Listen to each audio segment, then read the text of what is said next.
देश और राज्य में जारी होईछि सुना और रूपार नुआ दर। प्रतिदिन सुना और रूपा दर निर्धारण करा जाय थाए। केउं दिन दर कमी थाए तो केबे बढ़ी थाए आ पुणी केबे समान रही थाए।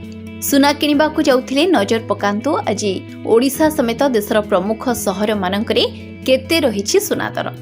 आज भारतीय बजार में 22 कैरेट सुना दर 10 ग्राम प्रति 89,440 टंका होइथिबा बेले 24 कैरेट सुना मूल्य 10 ग्राम प्रति 97,570 टंका रही।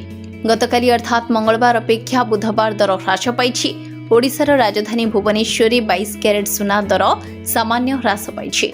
बुधवार भुवनेश्वर 22 कैरेट सुना दर 10 ग्राम प्रति 89,440 टंका होइथिबा बेले 24 कैरेट सुना मूल्य 10 ग्राम प्रति 97,570 टंका रही।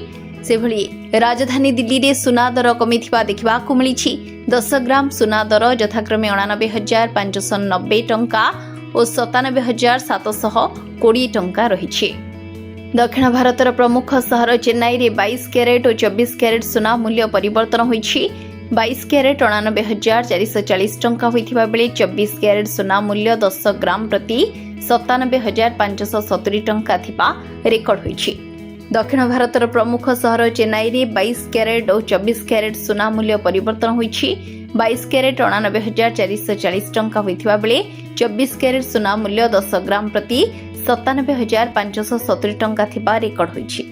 पूर्व भारतर प्रमुख सहर कोलकाता रे 22 कैरेट 89,440 टंका होइथिबा बेले 24 कैरेट सुना मूल्य 10 ग्राम प्रति 97,570 टंका होइछि। सेभली बेंगलुरु रे मध्य 22 कैरेट 89,440 टंका होइथिबा बेले 24 कैरेट सुना मूल्य 10 ग्राम प्रति 97,570 टंका रही। रूपा मूल्य किलो प्रति 1,09,100 टंका रही। ओडिशार राजधानी भुवनेश्वर रूपा मूल्य किलो प्रति 1,19,100 टंका रही। Bureau report RCN Odia.